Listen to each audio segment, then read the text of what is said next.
Hello बच्चों, कैसे हो आप सब।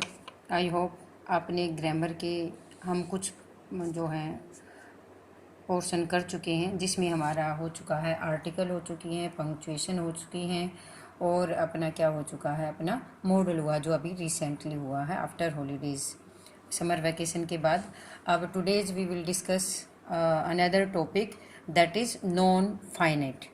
क्या डिस्कस करने जा रहे हैं बच्चे आज हम? Non finite. तो सबसे पहले बच्चों कि हमें ये पता होना चाहिए कि नॉन फाइनाइट होते क्या है। देखो मैंने कुछ सेंटेंस जो है आपको लिख के रखे हुए हैं ताकि ज़्यादा टाइम कंज्यूम ना हो। देखो सबसे पहले हम ये डिस्कस करेंगे कि नॉन फाइनाइट होते क्या है।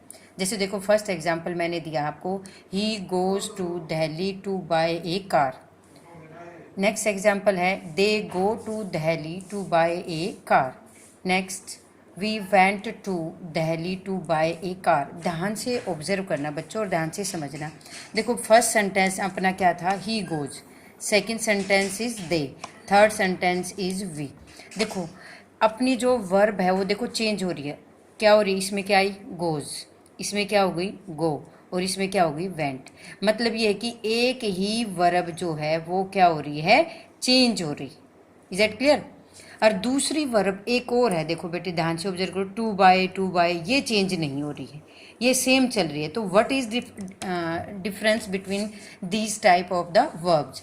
तो कहने का मतलब क्या कि पहले हमारा सब्जेक्ट ही था तो वर्ब क्या बन गई?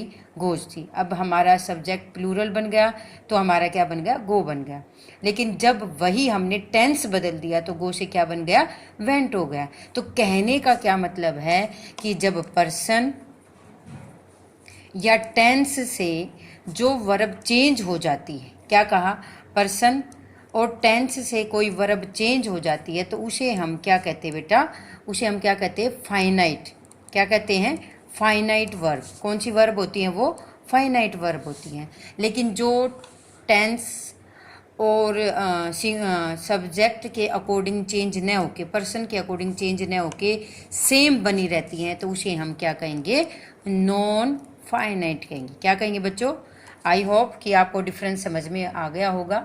अब यही अपना नॉन फाइनाइट जो है वो कितने टाइप का होता है? ये 3 टाइप का होता है बेटे। Now we will discuss the portion of division. देखो बेटे क्या कहा, डेफिनेशन क्या बनी अपनी? Non finite verbs are those verbs which are not limited by number, tense और पर्सन। Is that clear? अब नॉन फाइनाइट होते हैं 3 टाइप के होंगे बेटे। अपना फर्स्ट होगा इन्फिनेटिव, सेकेंड इज जीरेंट, जिसको बोला जाता है, सही प्रोनाउंसिएशन रहेगी जेरेंट, ओके। और थर्ड है पार्टिसिपल। ठीक है बेटे, तो फर्स्ट में इन्फिनेटिव में हमारा क्या रहेगा? इन्फिनेटिव के 2 पोर्शन हो जाएंगे, टू इन्फिनेटिव और एक हो जाएगा बेर इन्फिनेटिव। अर्थात वर्ब की, जैसे उसमें टू बाय थी तो इसका मतलब टू और वर्ब की फर्स्ट फॉर्म, इन्फिनेटिव का मतलब वर्ब की फर्स्ट फॉर्म। और बेयर इन्फिनेटिव का मतलब होगा कि जो कि टू जो है वो बिना इन्फिनेटिव के होगा, अर्थात क्या आएगा? वर्ब की फर्स्ट फॉर्म का प्रयोग किया जाएगा। और जेरेंट में क्या रहेगा आपका? वर्ब की फर्स्ट फॉर्म के साथ क्या लगाई जाएगी बच्चों? फर्स्ट फॉर्म के साथ आईएनजी लगाया जाएगा, ये रहेगा आपका जेरेंट। और पार्टिसिपल में प्रेजेंट, पास्ट और परफेक्ट, ये तीनों चीज़ें रहेंगी। अब वन बाय वन हम डिस्कस करेंगे। सबसे पहले हम डिस्कस करेंगे इन्फिनेटिव। तो इन्फिनेटिव की 2 चीज़ें रहेंगी बेटे, एक तो टू प्लस वर्ब की फर्स्ट फॉर्म और एक केवल वर्ब की फर्स्ट फॉर्म, जिसको हम कहते हैं बेर इन्फिनेटिव। या फिर हम कह सकते हैं बेर इन्फिनेटिव को हम ये भी कह सकते हैं बेटे विदाउट टू, और इसको कह सकते हैं विद टू। तो इन्फिनेटिव का सेकंड नाम होगा विद टू और बेयर का सेकंड नाम होगा बेटे विदाउट टू। नाउ अब इनके रूल जो हम डिस्कस करेंगे। इन्फिनेटिव होते क्या बेटे? देखो कुछ वर्ड हैं जिनके देखने के बाद हम क्या लगाएंगे? इन्फिनेटिव का प्रयोग करेंगे। फर्स्ट है डिस्कस हम करेंगे बेटे बेर इन्फिनेटिव कहाँ लगता है। बेर इन्फिनेटिव का मतलब जहाँ पे वर्ब की फर्स्ट फॉर्म आती है न कि टू आता है। देखो फर्स्ट रूल है यूज ऑफ द बेर इन्फिनेटिव। समझ में आ गया? किसके को डिस्कस कर रहे हैं? केवल वर्ब की फर्स्ट फॉर्म का प्रयोग कहाँ किया जाता है, या फिर ये कहें विदाउट टू। क्या कहेंगे हम इसको? विदाउट टू का प्रयोग। फर्स्ट रूल है आपका, to is not used after the verb. कुछ वर्ब हैं जैसे let, bid, make, see, hear, watch, feel. देखो 1 2 3, 4, 5, 6, 7, ये कितनी वर्ब होगी? 7 वर्ड है। तो ये 7 वर्ड अगर किसी सेंटेंस में मिल जाए तो वहाँ पे टू का प्रयोग नहीं किया जाएगा, केवल वर्ब की फर्स्ट फॉर्म का प्रयोग किया जाएगा। फॉर एग्जाम्पल यहाँ पे देखो, बिड, बिड मिल गया, हिम, गो, तो गो से पहले टू नहीं आया ना, क्योंकि यहाँ पे बिड को देख के हमने लगा दिया गो। पेपर में कैसे आता है? Bid him dash there, bracket में मिलेगा गो, तो कभी कहीं तो गोइंग लगेगा, कहीं वर्ब की फर्स्ट फॉर्म लगेगी, कहीं टू लगेगा। जो कि हमने बिड देख लिया तो हमें क्या लगाना पड़ेगा? केवल बेयर इन्फिनेटिव का प्रयोग करेंगे। नेक्स्ट है आई हर्ड, हियर पढ़ा था ना हमने वर्ब, लेकिन यहाँ पे क्या? हर्ड, पास्ट टेंस भी हो सकता है आपका। I had heard him cry, okay, तो क्राई का क्राई। लेकिन बेटे एक बात आपको ध्यान में रखनी है कि जब यही वर्ड जो 7 वर्ड हैं ये तो थे हमारे एक्टिव वॉइस में, क्या थे ये? एक्टिव वॉइस में। अगर यही वर्ड एक्टिव से पैसिव वॉइस में हो जाए तो हमारा क्या लगेगा? टू इन्फिनेटिव लगेगा। कैसे पता चलेगा कि एक्टिव है पैसिव? तो बेटे देखो, आपने वॉइस किए होंगे एक्टिव पैसिव, तो उसमें ध्यान रखना है हमेशा सब्जेक्ट के बाद क्या आती है? हमेशा सब्जेक्ट के बाद आपको हेल्पिंग वर्ब मिलेगी। जैसे हो सकता है कि देखो हर्ड है, अपनी सेकंड फॉर्म भी यही होती है ना, हियर हर्ड हर्ड, लेकिन क्योंकि हम इसको सेकंड काउंट इसलिए करेंगे क्योंकि यहाँ पे कोई हेल्पिंग वर्ब नहीं है। अगर यहाँ पे हैड होता या हैज़ हैव होता तो हम क्या मानते? ये एक्टिव से पैसिव वॉइस है। दूसरी पहचान है कि यहाँ पे पैसिव वॉइस में हमेशा थर्ड फॉर्म मिलेगी, और मे भी कहीं कहीं बाय का यूज भी होता है ना, सब्जेक्ट का ऑब्जेक्ट, ऑब्जेक्ट का सब्जेक्ट, ऑब्जेक्ट से पहले बाय और वर्ब की थर्ड फॉर्म, और उनसे पहले थर्ड फॉर्म से पहले हमेशा क्या आएगी? हेल्पिंग वर्ब आएगी।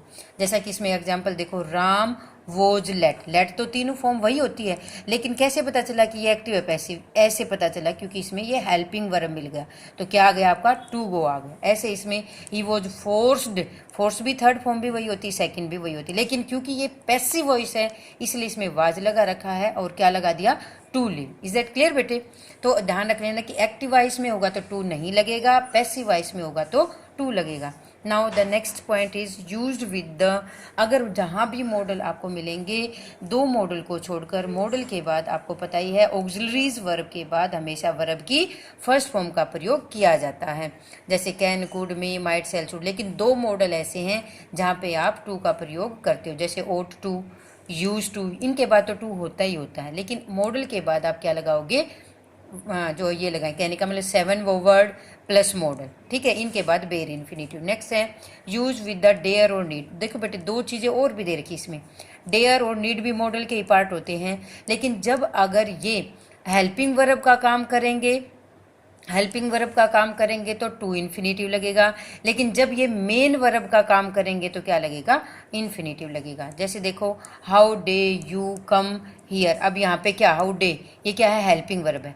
हेल्पिंग वर्ब के रूप में यूज होता है तो केवल कम लगेगा, लेकिन जब ये मेन वर्ब के रूप में यूज होते हैं, जैसे ही डज नॉट नीड, यहाँ पे क्या है? ये मेन वर्ब है, तो मेन वर्ब के बाद टू गो लगेगा। कहने का मतलब ये है कि जब ये हेल्पिंग वर्ब के रूप में याद होगा तो बेयर इन्फिनेटिव, लेकिन जब ये मेन वर्ब के रूप में यूज होगा तो टू इन्फिनेटिव का प्रयोग किया जाएगा। Is that clear? मॉडल हो गए, और क्या होगी? 7 वर्ड हो गए हैं। कुछ और भी वर्ड है जैसे कि had better, had rather, would rather, no sooner, sooner than, rather than, but, except, और देन और लगा लो, THEN। ये चीज़ें होती हैं तब भी हम क्या लगाते हैं? बेयर इन्फिनेटिव का प्रयोग करते हैं। बेयर इन्फिनेटिव का मतलब केवल वर्ब की फर्स्ट फॉर्म का प्रयोग करना, ये रिमाइंड रखना। ओके बेटे, नाउ अब तो ये हमने पढ़ा कि जहाँ पे टू नहीं लगेगा क्या लगेगा? वर्ब की फर्स्ट फॉर्म लगेगी, या फिर विदाउट डिस्कस। अब टू लगेगा कहाँ?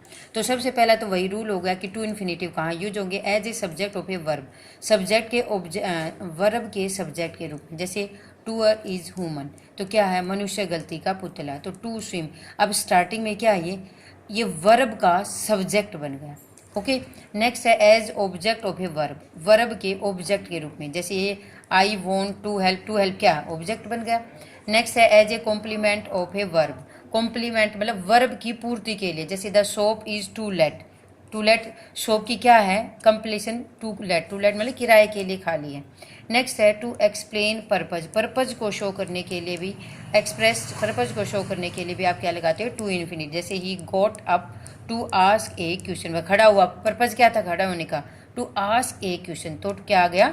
To ask. नेक्स्ट है I have no clothes to wear, क्या है, मेरे पास कपड़े नहीं है, कैसे, पहनने के लिए, ठीक है, टू वियर, पर्पस है।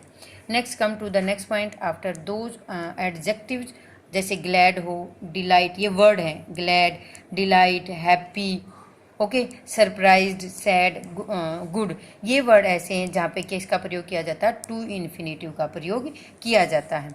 नेक्स्ट है after two and adjective and adverb, कहने का मतलब अगर टू दे रखा हो ना बेटे, TOO टू दे रखा हो तो हमेशा टू का प्रयोग करना, ओके, किसी भी सेंटेंस में टू दे रखा हो, NF दे रखा हो, तभी भी टू का प्रयोग किया जाता है। देखो नेक्स्ट पॉइंट आपका NF का दे ही रखा है, NF। नेक्स्ट है विद डमी, अगर इट का प्रयोग डमी हो तो डमी के लिए भी आप क्या लगाओगे, टू इन्फिनेटिव का प्रयोग किया जाएगा। और दो इसमें डिस्कस नहीं कर रखा, दो मॉडल ऐसे हैं जिनके बाद हमेशा टू इन्फिनेटिव का प्रयोग किया जाता है। वो दो मॉडल कौन से हैं, used to and ought to. Okay बेटे, we have already discuss about modal discussion. तो आज के लिए ही इतना ही, नेक्स्ट वीडियो में हम जेरेंड और पार्टिसिपल करेंगे। Thank you very much, have a nice day.